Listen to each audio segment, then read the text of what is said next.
Welcome to the Hyperpolyglot Activist Learn Languages, Make a Difference. My name is Dr. Carlos Yebra Lopez, and today we're going to tackle 5 common mistakes English speakers make in Spanish. So let's see. Most of these mistakes are just basically back translations, which means translations from English into Spanish. We take a sentence we know works in English and we translate it literally into Spanish and hope it flies, but it doesn't. So the first common mistake English speakers make in Spanish is the use of the Saxon Genitive, the apostrophe S that we use in English to express possession. For instance, in the sentence, Mary's intention is to go to the park. Where is the Saxon Genitive? It's Mary's, right? Why? Because we express something that belongs to Mary, in this case, the intention. So Mary's intention is the intention of Mary. Now, if you translate literally from English into Spanish, then it will be something like this. Mary's intención es ir al parque. And notice that the Saxon genitive is preserved, but this is incorrect. In Spanish, we will have to use what is called a complemento preposicional, prepositional complement. So how do you do that?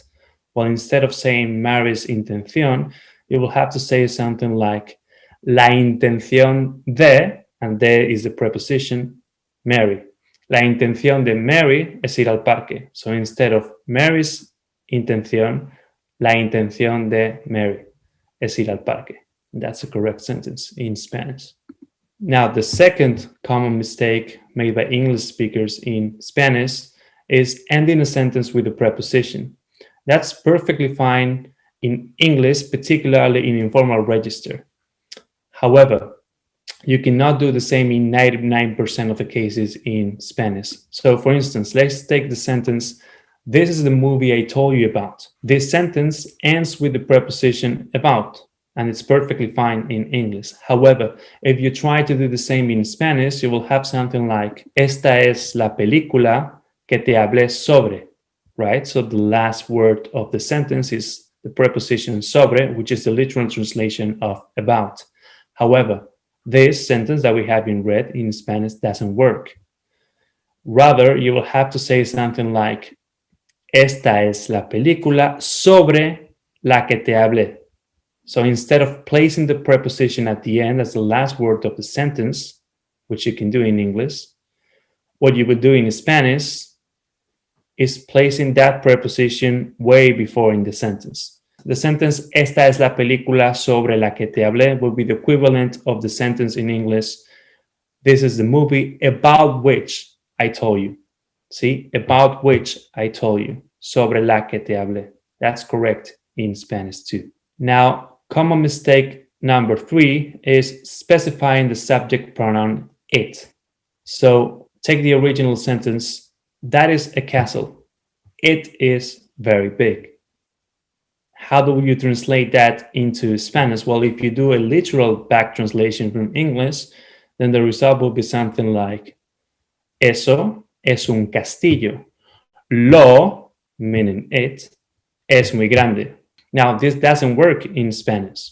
Why? Because in Spanish, whenever it functions as a subject pronoun, meaning it's the subject of the sentence, it is very big, and it replaces the castle. That's why it's a pronoun, because it stands for the noun castle. In those cases, you just omit it. So you go ahead and say, eso es un castillo, es muy grande. You don't need anything before es. Not lo, not la, not el, nothing. Common mistake number 4 is stating your profession with an article, right? In English, you would say, okay, I'm a lawyer. I am a lawyer. So you use the indefinite article a before the name of your profession, in this case, lawyer. Now, if you do that literally in Spanish, that would be yo, which you can always omit. Soy un abogado. And that's not really what we say in Spanish. In Spanish, we will rather omit that indefinite article and say simply yo, which you can omit again, soy abogado, yo soy médico, yo soy astronauta.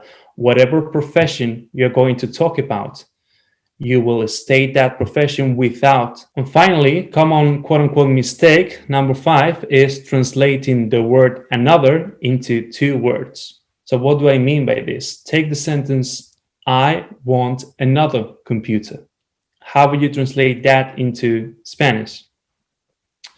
Well, some people say, okay, I'm just going to make a literal translation and say, yo, which you can always omit again, quiero una otra computadora. So because computer is computadora in Spanish, which is feminine, then you take an other and make a literal translation of it into Spanish. You say an, okay, una, this is feminine, has to agree with computadora.